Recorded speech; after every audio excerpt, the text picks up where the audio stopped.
আঙুলে আঙুল ছুঁয়ে শেখালে তুমি জীবনের পথ চলা।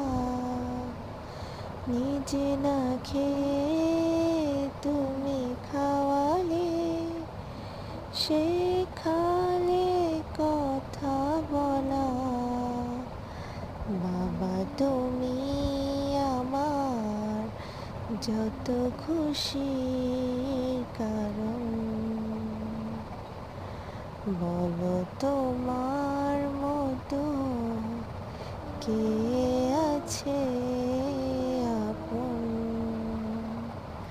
বাবা তুমি আমার যত খুশির কারণ।